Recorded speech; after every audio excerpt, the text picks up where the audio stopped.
नमस्कार, TV 27 news के इस खास कार्यक्रम मुद्दे की बात में आपका स्वागत है। मैं हूं आपके साथ आलोक द्विवेदी। आज हम बात करेंगे दिल्ली चुनाव में हार के बाद अरविंद केजरीवाल के भविष्य और आम आदमी पार्टी के अस्तित्व को लेकर उठ रहे सवालों पर।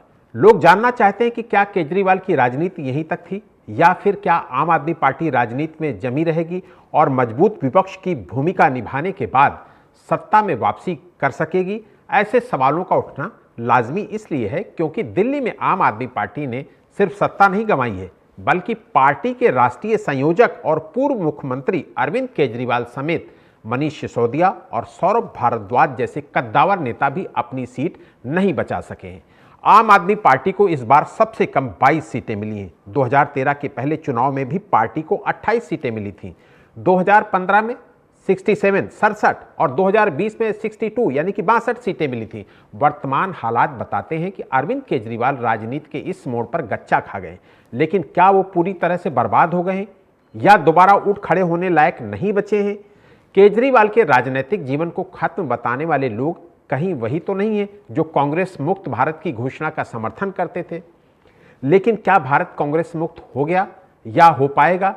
उल्टे राहुल गांधी तो अब लोकसभा में विपक्ष के नेता बने बैठे हैं। हाल ही में एक मीडिया हाउस के एक सर्वे में यह बात सामने भी आ चुकी है कि भारत की जनता का एक बड़ा तबका इंडिया गठबंधन को और कांग्रेस को एक मजबूत विपक्ष के रूप में देखना चाहता है। फिर आम आदमी पार्टी के एक राज्य से चुनाव हार जाने पर उसकी राजनीति खत्म हो जाने की बात कहां से उठती है? जब बीजेपी को दिल्ली में 2015 से 2020 तक 3 से 8 सीटें मिलती रही हैं, तो आम आदमी पार्टी को तो 22 सीटें मिली हैं। वहीं बीजेपी 48 सीटें पाकर फूली नहीं समा रही, जबकि इससे पहले तो आम आदमी पार्टी को 67 और 62 सीटें मिली थी। राजनीति के जानकार मानते हैं कि आम आदमी पार्टी के साथ अब भी गरीब तबका, दलित वोटर और मुस्लिम समुदाय मुस्तैदी से डटा हुआ है। एक सर्वे का कहना है कि आम आदमी पार्टी को दिल्ली में 50% गरीब तबके का वोट मिला है, 44% मिडिल क्लास का और 30% उच्च वर्ग का भी वोट मिला है। सर्वे के मुताबिक केजरीवाल को 65% दलितों के भी वोट मिले हैं। वहीं पुरुषों के मुकाबले महिलाओं ने आम आदमी पार्टी को ज्यादा वोट दिए हैं। दिल्ली में इस बार आम आदमी पार्टी को का वोट शेयर का 10% नुकसान हुआ है, लेकिन ये नुकसान बहुजन समाज पार्टी या शिरोमणि अकाली दल को हुए नुकसान जैसा नहीं है। बड़ी बात तो यह है कि सत्ता गंवाने के बाद भी आम आदमी पार्टी का वोट शेयर 44% बना हुआ है, जो बीजेपी से केवल 2% ही कम है। हिमाचल प्रदेश में तो कांग्रेस ने 1% से कम वोट शेयर के अंतर से बीजेपी को हराकर 2022 में अपनी सरकार बना ली थी। ऐसे में सवाल यह है कि क्या अरविंद केजरीवाल अपनी पुरानी इमेज फिर से बना पाएंगे? अरविंद केजरीवाल खुद को कट्टर ईमानदार कैसे साबित कर पाएंगे? क्या बीजेपी के कानूनी दांव पेच का केजरीवाल सामना कर सकेंगे? पार्टी और अपने समर्थकों को एकजुट करने के लिए केजरीवाल क्या करेंगे? क्या अरविंद केजरीवाल को खारिज कर देना बीजेपी की भूल होगी? ये तमाम सारे जो सवाल हैं उनका जवाब अपनी चर्चा में तलाशने की कोशिश करेंगे। हमारे साथ तमाम खास मेहमान भी जुड़े हैं। लगातार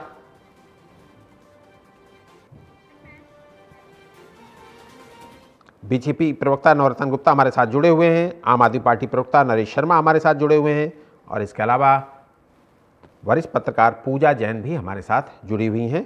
आप तीनों मेहमानों का बहुत बहुत स्वागत करूंगा। और नरेश जी, सबसे पहले तो आपसे ही, आम आदमी पार्टी ने चुनाव में जितना खराब प्रदर्शन किया उससे ज़्यादा चर्चा इस बात पर हो रही है कि क्या आम आदमी पार्टी अगले 5 साल तक टिकी रहेगी, नहीं टिकी रहेगी, खत्म हो जाएगी, बनी रहेगी, राष्ट्रीय स्तर पर इसका विकास रुक जाएगा। ये तमाम सारे सवाल आप लोगों के सामने भी आते होंगे। नमस्कार आपके दर्शकों को और सभी साथी पैनलिस्ट को भी। आपने कहा कि राजनीतिक गलियारे ऐसे होते हैं कि कभी किसी के अंदर हार और कभी जीत, ये कभी भी सत्ता परिवर्तन कर सकती है। और अरविंद केजरीवाल जी देश के नेता हैं। जितनी जल्दी ये राष्ट्रीय पार्टी बनी थी, आज तक इंडिया के इतिहास के अंदर कोई भी पार्टी राष्ट्रीय पार्टी का दर्जा प्राप्त नहीं कर पाई थी। हमने अपने काम के ऊपर हर राज्य के अंदर गए, हमने अपनी पार्टी को बढ़ाया। ठीक है, दिल्ली के अंदर हम चुनाव हारे, हम एक्सेप्ट कर रहे हैं, हमारी कमियां रही होंगी या जनता ने जो मैंडेट दिया, बहुत सारे रीजन हो सकते हैं इस पर, जिसके लिए पार्टी बखूबी जो माननीय मोदी जी रेवड़ियां कहते थे, अब उन रेवड़ियों का जो भला है वो जनता तक पहुंचाएं, क्योंकि उन्होंने एक्सेप्ट किया कि जो ये जन नीतियां थी ये चालू रहेंगी, उनके ऊपर जरूर काम होना चाहिए ये। और आप जो बात कर रहे थे, मैं एक आंकड़े देता हूँ कि अमर उजाला साहब इस टाइम कहाँ के जम्मू कश्मीर के मुख्यमंत्री है। वो भी अपना पिछला चुनाव हार गए थे, जिसके अंदर मैं बताऊं कि निर्दलीय उम्मीदवार राशिद इंजीनियर से बारामूला सीट को 1 लाख वोटों से हराया था। तो आप देखिए कि बहुत बड़ी मार्जिन थी, लेकिन आज वो मुख्यमंत्री बने गए। फिर आप दूसरे नेता ले लीजिए, मैं आपको अफवाह तक ये बता देता हूँ कि महबूबा मुफ्ती, वो भी बहुत बड़ी नेता रही, वो भी चुनाव हार गई थी। उसके अंदर देखिए राहुल गांधी चुनाव हार गए थे, और आज राहुल गांधी जीते हुए हैं, उन्हीं सीटों से, अलग अलग सीटों से लड़े चुनाव जीते। तो ये मुद्दे ऐसे होते हैं कि कई बार आपको जो है क्या प्रेजेंट करना है, दूसरे लोगों ने क्या भ्रम फैलाया, और उस जाल के अंदर बीजेपी ने, भारतीय जनता पार्टी ने राहुल गांधी के खिलाफ जो है स्मृति ईरानी को उतारा था। स्मृति ईरानी बहुत ज्यादा हाईलाइटेड, उन्होंने कभी विकास नहीं किया वहां के लिए। आज देखिए चुनाव के अंदर क्या परिणाम है। स्मृति ईरानी को भी अपनी जमात जब कह सकते हैं इस तरह से कि उनको भी मुश्किल हो गया अपना चुनाव। तो कहीं ना कहीं ये एक चुनाव के लिए आप देखिए कि मेनका गांधी की भी चुनाव हार गई, तो मेनका गांधी जी भी 8 बार की सांसद रही, वो भी चुनाव हार सकती है। ठीक है, जनता डिसाइड करते हैं कि कौन चुनाव आ जाए, लेकिन आप देखिए कि राजनेता होने का मतलब ही नहीं होता कि हम चुप बैठ जाएं, जनता के मुद्दे ना उठाएं। जो भारतीय जनता पार्टी ने वादे किए हैं वो वादे बखूबी निभाए जाने चाहिए। अगर नहीं निभाए जाएंगे, उनके खिलाफ रहेंगे हम, और अगर उनकी आवाज उठाते रहेंगे हम, जमीन से लेके, गली से लेके, रोड से लेके, संसद से लेके, हर इस दिल्ली राज्य के लिए जो हमने काम किए वो रोक नहीं लगनी चाहिए। और आपको देखिए कि ये भारतीय जनता पार्टी तो यू टर्न लेने में माहिर है। अभी आपने कल 2 दिन से पहले मैं हरियाणा की बहुत न्यूज हाईलाइट हो रही है कि दिल्ली के अंदर हमने 150 करोड़ टिकटें महिलाओं को दी थी जिसके अंदर यात्रा की, लेकिन खुद हरियाणा के अंदर देखिए कि 40,000 आरटीआई बच्चों को ये मुफ्त यात्रा नहीं करवा पा रहे हैं। जो बच्चे अपने इंस्टीट्यूट तक जाते थे, वहां से सीख जाते, जिसमें से 20,000 महिलाएं भी हैं, बच्चियां हैं, तो उनको नहीं दे पा रहे हैं। तो ये दिल्ली की जनता को कहां से दे पाएंगे। जो सब्सिडी की बात दिल्ली के अंदर अपने बिजली करते थे, 1 मिनट देता हूँ मैं, बिजली के लिए बात करते थे, मैं इनके स्टेट की बात करता हूँ। बिजली हम रीत होती 200 यूनिट कम से कम। ये देखिए अदर स्टेट के अंदर देखिए हरियाणा के अंदर ये 3 महीने से 2 महीने एक बार का बिजली टर्न चला पाए थे, जिसके अंदर इन्होंने कहा था कि हम सब्सिडी देंगे, वो भी 100 या 200 रुपए, लेकिन फिर यू टर्न ले गए थे। आज तक वो सब्सिडी बंद कर दी। तो ये सरकार ऐसी है भारतीय जनता पार्टी, जनता के हितों के लिए कभी काम नहीं करती, जनता के हितों से यू टर्न ले लेती है। और बहुत सारे मुद्दे हैं, जब अभी अपने महाराष्ट्र के अंदर देखा, इन्होंने कहा कि हम महिलाओं को देंगे 2500 रुपए, 2100 रुपए जो उनकी किस्तें दी थी, अब उनके ऊपर यू टर्न ले रहे हैं कहीं ना कहीं। ठीक है, अब जब हम घोषणा करते हैं तो कहीं ना कहीं उसको पूरा करने का हक होना चाहिए जनता के बीच। हम तभी जाते हैं कि इनके मैनिफेस्टो उठा के देख लीजिए, हर स्टेट के अंदर मैनिफेस्टो के अंदर अपनी जो भी इनकी घोषणाएं होती हैं पूरी नहीं कर पाते हैं। कम से कम उन घोषणाओं को आप आइए जनता के बीच। हम कहते हैं हम एक्सेप्ट कर रहे हैं, हमने एक्सेप्ट किया दिल्ली के अंदर जो हमने काम नहीं किया, हमने एक्सेप्ट किए। अरविंद केजरीवाल जी ने जनता के बीच आके माफी मांगी, कहा माननीय मोदी जी क्यों नहीं माफी मांगते हैं। किसी स्टेट के अंदर हार जाते हैं तो मोदी जी की जिम्मेवारी नहीं है, जीत जाते हैं तो मोदी की जिम्मेवारी। हाँ, जनता ने आपको मैंडेट दिया, आप जनता के काम कीजिए। ठीक है नरेश जी, आपके पास आऊंगा। नवरत्न जी, आपने एक सपना देखा कांग्रेस मुक्त भारत, लेकिन नहीं कर पाए, और देखिए कि कांग्रेस अब इस बार तो 99 सीटों पे लोकसभा सीटें उनकी हासिल हुई। उन्होंने इस लोकसभा चुनाव में कांग्रेस मुक्त भारत नहीं हो पाया, कांग्रेस के सदस्यों की संख्या जरूर बढ़ गई। अब आप सपना देख रहे हैं कि आप मुक्त दिल्ली, ये कैसे पूरा हो पाएगा? आलोक जी, जिस प्रकार अभी आपने बताया कि आप मुक्त दिल्ली के दूर करने के लिए कोई, हमें वो सपना पूरा करने के लिए कोई बहुत लंबे, जैसे केजरीवाल ने कहा था कि मेरे भाजपा को अगले जन्म लेना पड़ेगा, वो शायद दिल्ली की जनता ने हमें उस रूप में चुन लिया है। आदरणीय नरेंद्र मोदी जी की सरकार को, डबल इंजन की सरकार को उस रूप में चुन लिया है कि दिल्ली के अंदर में हम काम करके दिखाएंगे। केजरीवाल की तरह थूक के चाटने की आदत नहीं है हम लोगों को। हम लोगों ने जो वादे किए, जो कहा, जितना कहा उतना करके दिखाएंगे। दिल्ली की जनता को सिर्फ हमने 5 साल मांगे हैं, वो 5 साल के अंदर हम अपने काम को बखूबी बहुत अच्छे ढंग से करके दिखाएंगे। हमने कभी ये नहीं कहा, केजरीवाल की तरह झूठ नहीं बोला कि हम यमुना साफ नहीं करेंगे, चाहे वो 2013 में हो, 2020 में हो या 2025 में हो। केजरीवाल ने जब देखो थूक के चाटा कि मैं यमुना अगर साफ नहीं करूंगा तो मुझे आप वोट मत देना, मैं वोट मांगने नहीं आऊंगा अगर मैं यमुना साफ नहीं करूंगा। किस मुंह से वो वोट मांगने गए? इसी प्रकार जनता ने उनके मुंह पर वो कड़ा अपने वोटों का तमाचा मारा है कि आप अगर हमारे काम नहीं करेंगे तो हम वोटों के तमाचे से आपका स्वागत करेंगे। और वो वोटों का तमाचा जनता ने केजरीवाल के मुंह पर मारा है। खुद केजरीवाल अपनी सीट नहीं जीत पाए। उसी प्रकार भारतीय जनता पार्टी का लोगों ने बाहें फैला करके उनका स्वागत किया है। लोगों ने सराहा है आदरणीय नरेंद्र मोदी जी की डबल इंजन की सरकार को। लोगों ने देखा है कि और प्रदेशों में हमने जिस प्रकार से बहुत अच्छे ढंग से काम किया, उस काम के आधार पर दिल्ली की जनता ने भारतीय जनता पार्टी को आदरणीय नरेंद्र मोदी जी के नेतृत्व में काम करने का अवसर जो दिया, हम निश्चित जितना कहा उससे ज्यादा करके दिखाएंगे। अगले 5 साल बाद आपने देखा होगा, हमने यूपी के अंदर जितना काम किया, हम दोबारा वोट उस प्रकार मांगने नहीं गए जिस प्रकार हमने 2017 में मांगे थे। 2017 में हमने बोला था भय मुक्त उत्तर प्रदेश करेंगे। आप बताइए आज की डेट में भय छोड़ो, आप आतंक, जो गुंडे लोग थे, असामाजिक तत्व थे, वो भी अपने बिलों के अंदर छुप जाते हैं। उनको लगता है कि हाँ, जो योगी जी ने कहा, आदरणीय नरेंद्र मोदी जी की सरकार में, जो उत्तर प्रदेश के अंदर डबल इंजन की सरकार योगी जी के नेतृत्व में चल रही है, योगी जी ने जो कहा वो करके दिखाया। चाहे मध्य प्रदेश में आप देखिए शिवराज सिंह चौहान जी की सरकार में, ठीक है, हमारे पार्लियामेंट्री बोर्ड का फैसला था कि हमने वहां पर मोहन यादव जी दूसरे नए मुख्यमंत्री बने, उससे पहले की सरकार आपने देखी। राजस्थान के अंदर आप देखिए मनोहर लाल खट्टर जी के नेतृत्व में जो सरकार चली, जिन जिन प्रदेशों में हमारी सरकार रही है, उन प्रदेशों में हमने बहुत अच्छी भूमिका में, अग्रिम भूमिका में जनता के लिए बहुत सारे काम किए हैं, बहुत सारी योजनाएं बनाई हैं। हमारे पास कोई ऐसा झूठ बोलने का पुलिंदा नहीं होता कि हमने ये झूठ बोल दिया कि हरियाणा की सरकार ने दिल्ली के अंदर में पानी के अंदर जहर मिला दिया। आप बताइए केजरीवाल के लिए इससे ज्यादा डूब के मरने की बात क्या है? जिस यमुना मैया की लोग पूजा करते हैं, हमारे पूर्वांचल से हम लोग आते हैं, उत्तर प्रदेश से मैं आता हूं, जिस यमुना मैया की हम लोग छठ पर्व पर पूजा करते हैं, उस यमुना मैया के लिए केजरीवाल जैसे महामक्कार झूठे बेईमान ने बोला कि यमुना मैया के अंदर में हरियाणा सरकार ने जहर मिला दिया। खुद कुछ काम कर नहीं पाए और दूसरा अगर कुछ काम करे तो उसको क्रिटिसाइज करना सिर्फ केजरीवाल के पास यही है। केजरीवाल के गुरु, आपने सुना होगा चुनावों के दौरान केजरीवाल के गुरु अन्ना हजारे ने भी केजरीवाल के लिए बोला कि जो जनता फैसला करेगी, इस बार जनता अपने जनमत का, वोट का बहुत सोच समझ करके फैसला ले, क्योंकि जो झूठी मक्कार सरकार है, जो शराब के ऊपर सरकार चल रही है, उसके बारे में जनता को स्वयं से अपना फैसला लेना पड़ेगा। आप बताइए अन्ना हजारे जैसे महान जिन्होंने काम किया, उन्होंने जब इस शब्दों को, केजरीवाल की इस झूठी मक्कार सरकार को आईना दिखाने का अन्ना हजारे जी ने काम किया। ऐसे बहुत से उदाहरण है आलोक जी की जो आप दिल्ली की जनता ने केजरीवाल को वोटों के माध्यम से मुंह पर तमाचा मारा और भारतीय जनता पार्टी का स्वागत किया। 48 सीटें आई। अब वो सीटें हमारे लिए जीत नहीं, वो सीटें हमारे लिए काम है। हम फिर से काम करके दिखाएंगे और अगली बार हम उस काम के आधार पर जनता के बीच में जाएंगे। जी ठीक है पूजा जी, 48 सीटें बीजेपी ने पाई, 22 सीटें पाई आम आदमी पार्टी ने, लेकिन वोट शेयर आपको भी पता है कि सिर्फ 2% का फासला है। ऐसे में ये कैसे कहा जा सकता है कि आप मुक्त दिल्ली बना दिया जाएगा? क्योंकि एक चीज ये भी समझनी होगी कि वो बीजेपी कभी 62 सीट, कभी 3 सीटें पाई, कभी 8 सीटें पाई, वो बीजेपी आज सत्ता में बैठी है, तो 22 सीटों वाले को इतना कमजोर हम कैसे आंक सकते हैं कि वो आप मुक्त दिल्ली हो जाएगी? आलोक जी देखिए, आप मुक्त दिल्ली होना और ना होना ये तो समय के ऊपर डिपेंड करता है और कार्यशैली के ऊपर डिपेंड करता है।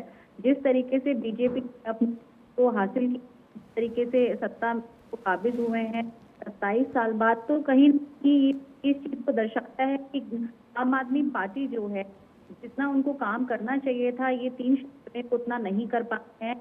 और दिल्ली विधानसभा चुनाव में हारने के बाद आम आदमी पार्टी जो है कहीं ड्रामा की है। आम आदमी पार्टी ने कहीं ना कहीं भारतीय जनता पार्टी शुरू कर दिया है काम पे लगने के। मेरा मानना इस तरीके से वो पंजाब को एक आदर्श राज्य बनाने की है, इस तरीके से उनको दिल्ली में भी काम करना चाहिए। दोबारा से साल बाद वो अपनी दोबारा से सत्ता हासिल करके दिल्ली में अपने आप को काबिज कर सकें। पंजाब मॉडल बात कर रहे हैं, इस तरीके से दिल्ली इस तरीके से करना चाहिए, तो ताकि उनके तो 3 क्षेत्र गए उसको कहीं ना कहीं तो आदर्श फील करा सके जनता को कि हाँ हमने बहुत अच्छा काम किया था, या हम किसी एक प्रोजेक्ट के साथ में आगे नहीं कर पाए, वो एक रहा इस तरीके से। तो मेरा अपना मानना ये है कि जिस तरीके से भगवंत मान हुए और आम आदमी पार्टी के, इनको थोड़ा सा डेडिकेशन के साथ काम करना चाहिए और कहीं ना कहीं को भी आम आदमी पार्टी को हल्के में नहीं लेना चाहिए। और 5 साल जो इनका अभी टाइम, इसमें अपने आप प्रूव करना चाहिए। दिल्ली को भी कहीं जैसा कुछ बना देना चाहिए ताकि दिल्ली की सत्ता को एक उम्मीद है कि आगे भी बीजेपी को ही लेकर जाए अपने विकास के लिए और देश के विकास। जी बिल्कुल ठीक है। नरेश शर्मा जी, पिछले जो 5 साल है उसमें से बीजेपी ने एक बहुत अच्छी रणनीति अपनाई और उसमें से अरविंद केजरीवाल की जो छवि थी, वो जो आम आदमी वाली छवि थी, उसको खास आदमी में तब्दील करने में कामयाब रहे, जिसकी वजह से इतना बड़ा डैमेज आपको मिला। लेकिन अब आपके सामने चुनौती है कि क्या अरविंद केजरीवाल वापस आम आदमी की छवि पा सकेंगे? अरविंद केजरीवाल जी की छवि हमेशा से रही है और हमेशा से, क्योंकि एक जन आंदोलन से निकले हुए नेता हैं, हमें पता है कि कैसे राजनीति करनी है, कैसे जनता के लिए काम करना है, जनता के मुद्दों के लिए काम करना है। और मोदी जी को तो उसी दिन डर लग गया था जब गुजरात के अंदर अरविंद केजरीवाल जी गए थे, तभी से ये सारे के सारे घोटाले जो बोल रहे हैं, ये झूठे आरोप लगाए गए या जो भी है, क्योंकि मोदी जी को पता चल गया था कि आम आदमी पार्टी एक ऐसी पार्टी है, अरविंद केजरीवाल जी की ऐसी पार्टी है जिसका किला जो है कहीं भी ढा सकता है मोदी जी के गढ़ के अंदर भी। और वहीं से ये जो नैरेटिव बनाना स्टार्ट किया, उसी के बाद ये चुनाव की रणनीति इन्होंने बनाई कि किसी तरह से इस पार्टी को गिराया जाए, और वो अपने नैरेटिव में सेट भी हुए और उनको सफलता मिली कहीं नहीं। और हम शायद चूक गए इस चीज को कि हम ठीक है, हम आगे इससे मजबूती के साथ जनता के बीच जाएंगे। अभी एक और पढ़ रहा था कि इन्होंने अभी जो 200 यूनिट बिजली हम फ्री देते थे कि उसकी सब्सिडी की घोषणा कर दी है कि हम बंद कर रहे हैं, लेकिन उसके लिए नई सब्सिडी की योजना लेके आएंगे। और नई सब्सिडी योजना आने के बाद में आपको पता चलेगा कि क्या है क्या नहीं है एक्चुअल में, जब पता चलेगा। क्योंकि जनता की चीजें हैं, जनता तक जो हमने डिलीवरी करी शायद वो बंद करना चाह रहे हैं, कुछ अच्छी घोषणाएं भी है। मैं ये नहीं मानता कि इन्होंने घोषणाएं करी हैं, तो जनता के लिए वो भी मिलनी चाहिए, उसको भी यूटर्न नहीं होना चाहिए। जो आप घोषणाएं करी हैं, जो आप वादों के ऊपर आए थे, उनके ऊपर पूरा कीजिए। और जो अभी हमारे साथी भाई कह रहे थे कि आम आदमी पार्टी ने जो डिलीवर किया उसकी योजनाओं के ऊपर उससे मोदी जी ने एक्सेप्ट कैसे किया कि अरविंद केजरीवाल जी कभी ये काम नहीं कर पाए, यू टर्न ले लिया। अरे अरविंद केजरीवाल जी नीतियों के ऊपर ही तो आपने बोला कि हम लोग ये कंटिन्यू रखेंगे। अगर अरविंद केजरीवाल जी काम नहीं कर रहे होते तो आज भारतीय जनता पार्टी और कांग्रेस पार्टी कैसे एक्सेप्ट कर रही होती, बिजली के लिए भी, सिलेंडर के लिए भी। ये सारी योजनाएं किसके लिए? जो मुफ्त के खिलाफ होते थे, आज अरविंद केजरीवाल जी की तरफ वजह से ही ये राजनीति किस लिए? अगर आप मुफ्त का अनाज दे रहे हैं तो ये क्या है? ये जनता तक क्यों नहीं है? और जनता तक आपने देखा कल सुप्रीम कोर्ट का भी ऑर्डर आया, कल के आंकड़े आप सुन लीजिए। सुप्रीम कोर्ट ने क्या कहा कि ये मुफ्त की योजनाओं के ऊपर जो है ये बहुत ज्यादा देश के अंदर हो रहा है। तो लेकिन फिर भी एक्सेप्ट कर रहे हैं ना आप, जनता के लिए, जनता के टैक्स के पैसे से, क्या नेताओं के लिए? हमने कम से कम रीजन तो दिया। अरविंद केजरीवाल जी की संसद के अंदर जितने भी सांसद हैं या जितने भी देश के अंदर जितने भी इनके एमएलए आए हैं अलग अलग स्टेट्स के अंदर, जो अपनी पेंशन बंद नहीं कर देते, अपनी पेंशन के लिए मना नहीं कर देते कि भाई ये जनता का पैसा है, हम क्यों इससे बर्बाद करें, हम 3-4 बार जीतने के बाद ही पेंशन ले रहे हैं। माननीय मोदी जी भी 3-4 बार की पेंशन लेते हैं, जो वो मुख्यमंत्री रहे उनकी पेंशन, पीएम रहे उनकी पेंशन, या सांसद की पेंशन। कम से कम ये जो खर्चे हैं ये अरविंद केजरीवाल जी ने दिखाया, भगवंत मान जी ने। ये टोल के लिए नीतियां देखिए आप आज देश के अंदर। अभी मैं आपको बताऊं कि जब 10 से 15 दिन पहले मैं गया था प्रयागराज, मैंने खुद खड़े होकर वहां पे वीडियो बनाया था कि ये जो टोल आप ले रहे हैं, कि चलो देश के अंदर ले रहे हैं अलग बात है, लाखों करोड़ों लोग देश के लोग आ रहे हैं, गाड़ियां आ रही हैं, क्या एक दिन के लिए प्रयागराज का टोल नहीं बंद किया जा सकता? लंबी लाखों किलोमीटर लंबी जाम लगा रखा, क्या एक दिन सरकार, 2 दिन सरकार माफ नहीं कर सकती? ठीक है नरेश जी, आपके पास आऊंगा। ठीक है नरेश जी, आपके पास आऊंगा। नवरत्न जी, चुनाव आप जीत गए, 48 सीटें आपने हासिल कर ली, लेकिन एक सर्वे बता रहा है कि अभी भी जो गरीब तबका का वोट है, जो दलित वर्ग का वोट है और अल्पसंख्यक वर्ग का वोट है, वो मजबूती के साथ आम आदमी पार्टी के साथ ही खड़ा दिखा। दूसरी बात ये कि सिर्फ 2% का फासला है, इसलिए जरा सा चूके आप तो कमबैक करने में देर नहीं लगाएगी आम आदमी पार्टी। बहुत चुनौतियां हैं आपके लिए। आलोक जी, जिस प्रकार आपने बताया 2%, इस बार हम आपको निश्चित दिल्ली की, आपके माध्यम से, आपके टीवी चैनल के माध्यम से हम दिल्ली की जनता को ये आश्वासन देना चाहते हैं, ये विश्वास दिलाना चाहते हैं कि दिल्ली की जनता के समक्ष आदरणीय नरेंद्र मोदी जी की जो डबल इंजन की सरकार है, हम अपने काम के आधार पर अगली बार 2030 में चुनाव में वोट मांगने जाएंगे दिल्ली की सरकार के लिए। अगर हमने काम नहीं किया तो आप निश्चित हमें वोट मत देना।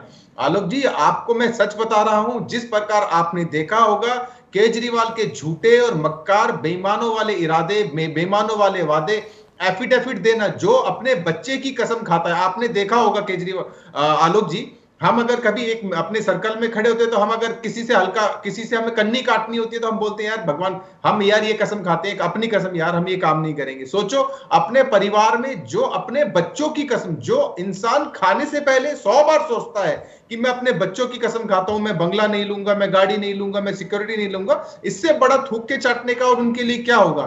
सारी चीजों की सारी मूलभूत सुविधाएं उन्होंने ली, मैं बंगला नहीं बनाऊंगा, मैं फ्लैट से काम करूंगा। 4-4 बंगले अपने जो सीएम हाउस, जो सीएम आवास है, उसके 4-4 बंगलों को शीश महल बना करके काम करना, ये पहली बार केजरीवाल जैसे मक्कार लोगों को दिल्ली की जनता ने देखा है। आप जी इस चीज पर विश्वास मानिए आलोक जी, जो नितिन गडकरी जी ट्रांसपोर्ट मिनिस्टर हैं इस समय केंद्र सरकार में, उन्होंने पिछली बार दिल्ली की जनता को देखा कि कितनी कष्ट और कठिनाइयों के सामना उनको करना पड़ता है।